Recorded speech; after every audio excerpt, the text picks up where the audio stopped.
My journey to leadership started like everyone else's. I worked a job I was good at. I got promoted. I was a research analyst at a television rep firm in New York City. It was one of the biggest agencies that represented major network television stations across the United States.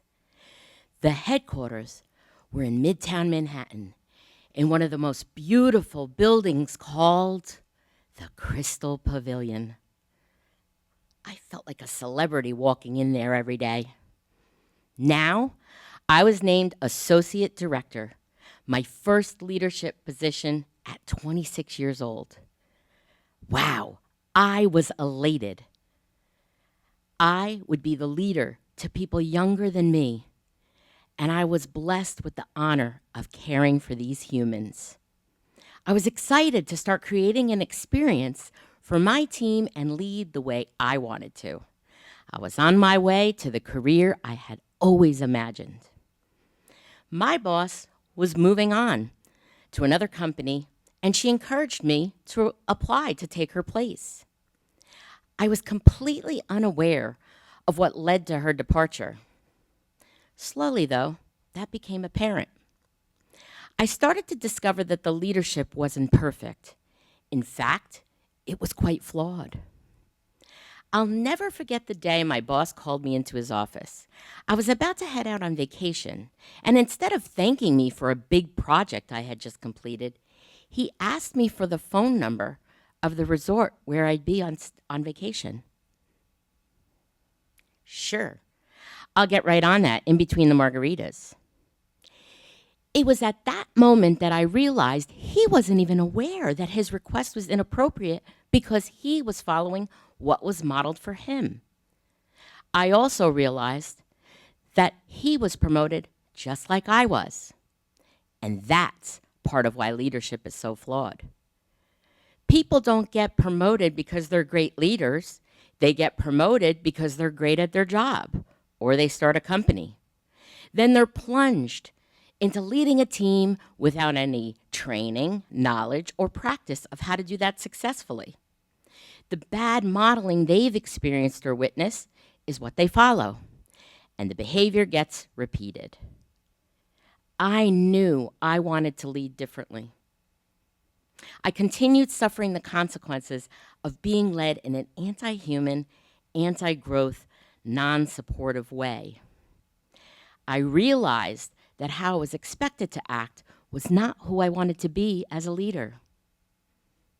So I took a different approach.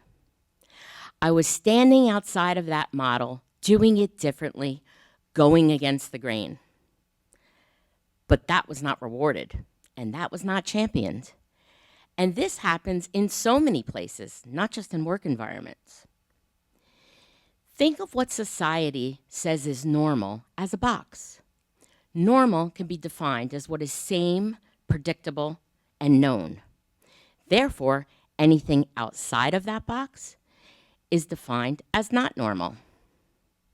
We're all impacted by this system, feeling like we need to stay inside these boxes, or at least pretend to. And that brings a tremendous amount of helplessness, frustration, and anger. I knew that I wanted to lead differently.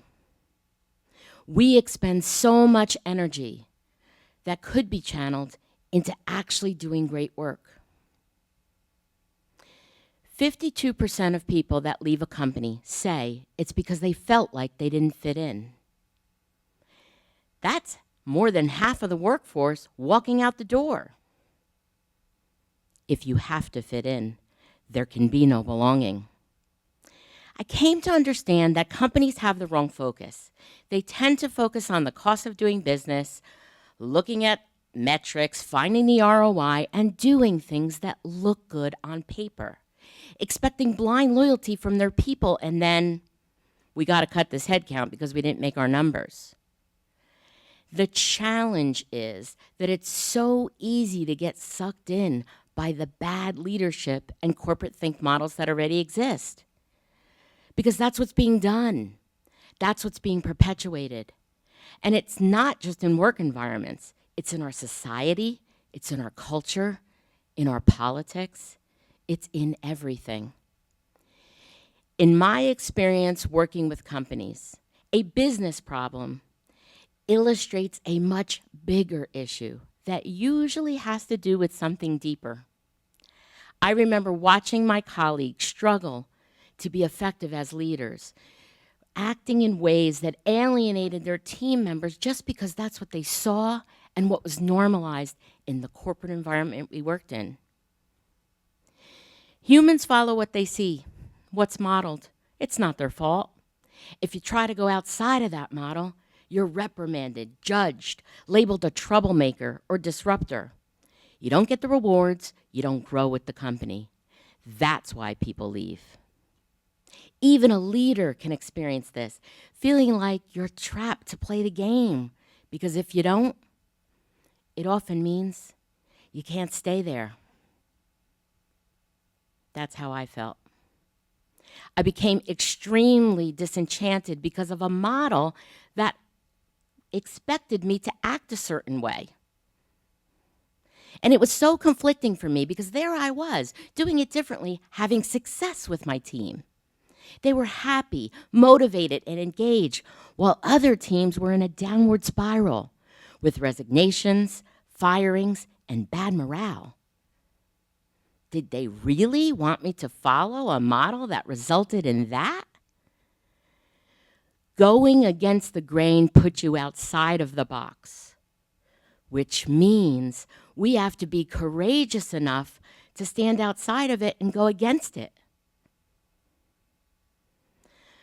Most of us think that we have to fit in, that we can't be an outlier or stand outside the box. The truth, it's the box that doesn't work and needs to change.